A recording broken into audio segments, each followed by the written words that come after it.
ഈ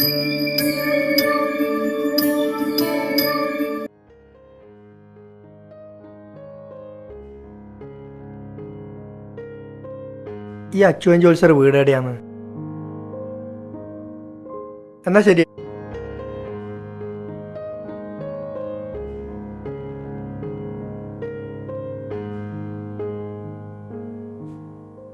എന്റെ മോന്റെ കല്യാണത്തിന്റെ ഒരു തീയതി കുറിക്കാൻ വന്നതാണ്. ആയിക്കോട്ടെ. പിന്നെ ജൂൺ മാസം 6-നുള്ളിൽ നടത്തണമെന്നാ വിചാരിച്ചിനി. പക്ഷേ ഓന് ലീവില്ല. ജൂൺ 6-ന് ശേഷം 15-ാം തീയതിക്കുള്ളായിട്ട് ഒരു മുഹൂർത്തം കിട്ടുമോ നോക്കോ ജോത്സരം ഒന്ന്? 6-നും 15-നും ഇടക്കുള്ള ഒരു മുഹൂർത്ത കുറിക്കണ്ടെങ്കിൽ ഞാൻ ഈ കവടിയിൽ കെട്ടയക്കുന്നില്ല. എന്താ വെച്ചാലേ നിങ്ങൾക്കറിയില്ലേ, 6-നും 12-നും ഇടയിലല്ലേ ആറമേൽ മുൻസോട്ട് ഭഗവതി ക്ഷേത്രത്തില് ഭഗവതിയുടെ പ്രതിഷ്ഠാകർമ്മം നടക്കുന്നത്. അതിനിടക്ക് ഒരു കല്യാണം നമ്മ എങ്ങനെയാ നടത്തുക? ഇനിയിപ്പോ അഥവാ ഞാനൊരു മുഹൂർത്തം കുറിച്ച് വന്നൊന്ന് വിചാരിക്ക്, ആരാ കല്യാണത്തിന് സഹായിക്കാനുണ്ടാവല്? എല്ലാവരും ഭഗവതിയുടെ കാര്യത്തിന് ആടെയല്ലുണ്ടാവല്. അപ്പൊ ആരെങ്കിലും കല്യാണത്തിന് വരുവാ?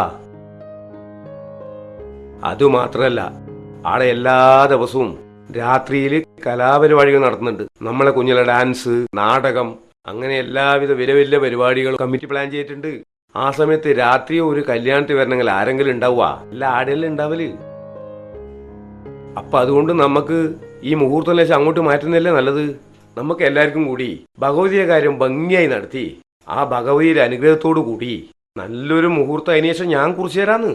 അങ്ങനെ നടത്തിയാൽ പോരെ നമുക്ക്? 15-ാം തീയതിക്കുള്ളിൽ തിരിച്ചു പോയിട്ടില്ലെങ്കിൽ ആ പണിക്ക് വേറെ ആൾ കയറുന്നല്ല ആ പോവാൻ പറഞ്ഞു. 12-ന് ആ ഉത്സവം തീരുന്നത് ശരി തന്നെ. എൻ്റെ കുഞ്ഞിക്ക് ആരിലോ കാല് പിടിച്ച് കിട്ടിയ പണിയാണ്. അത് പോവും എൻ്റെ മുച്ചിലോട്ട് അമ്മേ.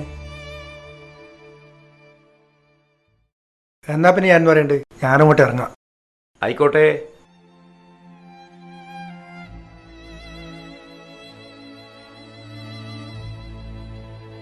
എന്താ ഒരു മനപ്രയാസം? ആഗ്രഹിച്ച കാര്യങ്ങളൊന്നും നടന്നില്ല അല്ലേ? അല്ല, നിങ്ങൾക്കിതെങ്ങനെ മനസ്സിലായി? നീ പോട്ട്, ഇനിയൊന്നും നടക്കുകയും ചെയ്യില്ല. എല്ലാം നടക്കും. മുച്ചിലോട്ടമ്മയുടെ അനുഗ്രഹം ഉണ്ടല്ലോ.